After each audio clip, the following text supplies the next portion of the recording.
Picture the biggest tree you can. Tons of solid, heavy wood. Now answer one question. Where did all that weight come from? Most people say the soil. They're wrong. Almost all of it came out of thin air. Here's the proof. 400 years ago, a scientist named Jan van Helmont grew a small tree in a pot for 5 years. He weighed the soil at the start and again at the end. The tree had gained over 70 kilograms. The soil had lost a few grams.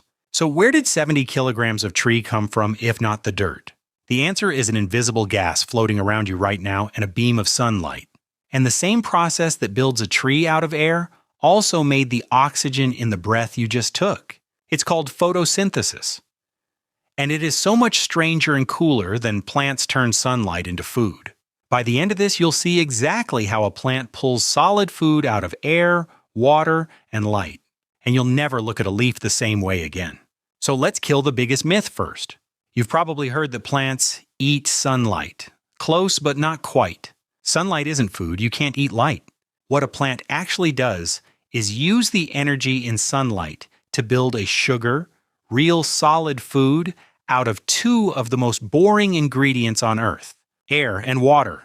Think of sunlight as the power and the plant as a tiny factory running on it. The question is, what's it building and how? It all happens inside tiny green compartments in the plant's cells called chloroplasts. Chloroplasts are packed with a green pigment called chlorophyll, and chlorophyll is the whole reason any of this works. Its one job is to catch light. But here's a neat detail.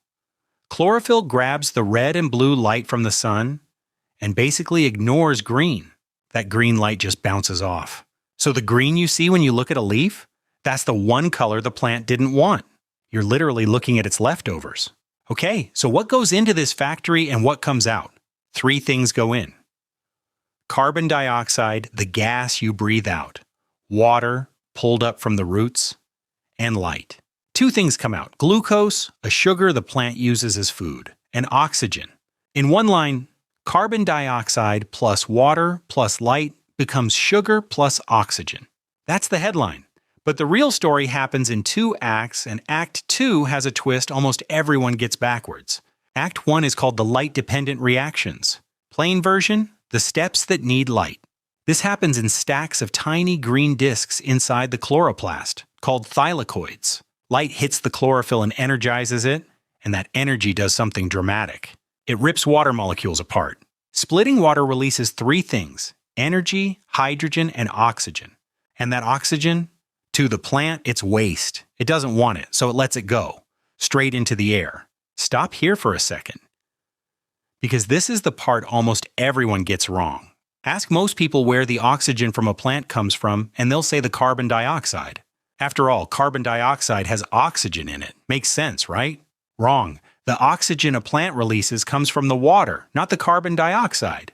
And scientists actually proved it. They fed plants water tagged with a special, heavier version of oxygen, then watched where it went. The tagged oxygen came out as the gas, every single time.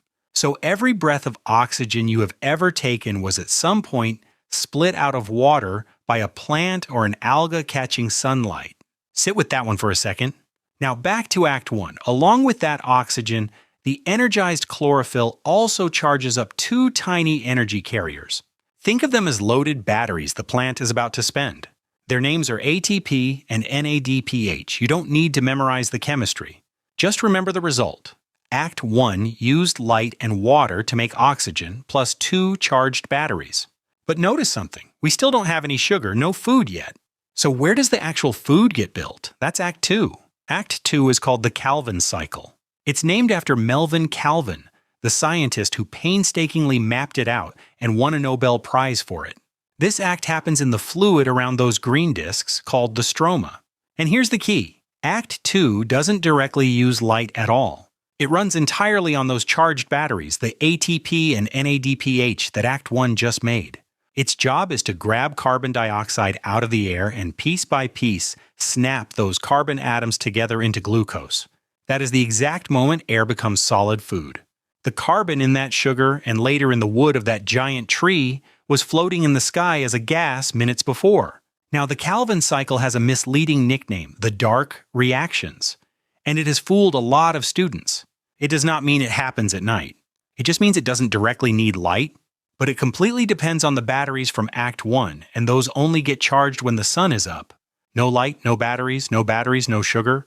So in real life, the whole thing runs during the day. If you wrote photosynthesis happens at night on a test, you'd lose the point. Don't. Here's something beautiful. Remember cellular respiration, the way your cells break sugar and oxygen down to release energy? Photosynthesis is almost its mirror image. One builds sugar and releases oxygen, the other breaks sugar and uses oxygen. And plants do both. They build the sugar by day, then burn it for energy, just like you do. And zoom out because this is bigger than biology class. Nearly every bit of food you have ever eaten traces back to a plant catching light. The apple, the bread, the burger, all of it, sunlight, a few steps back. And nearly every breath of oxygen on this planet was made this way. Photosynthesis is quietly running the entire living world. People figured this out slowly, one curious experiment at a time. In the 1770s, Joseph Priestley noticed a plant could restore stale air, bring it back to life. A few years later, Jan Ingenhousz showed the secret was light, and that only the green parts could do it. So let's put the whole thing back together. Light hits chlorophyll inside the chloroplast. Act 1 splits water, releases the oxygen you breathe, and charges 2 batteries.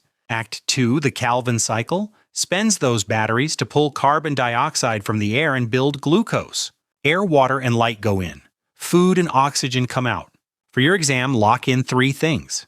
Photosynthesis happens in the chloroplast. The oxygen comes from water. And the Calvin cycle builds the sugar using the energy from the light reactions. Nail those 3 and you've got it. So look at that giant tree one more time. All those tons of wood built mostly out of an invisible gas and a beam of sunlight. A plant did that, quietly, one molecule at a time. And while it was at it, it made the air you are breathing right now. Not bad for something that just sits there being green. If this finally made photosynthesis click, hit that like button so more students can find it. And subscribe.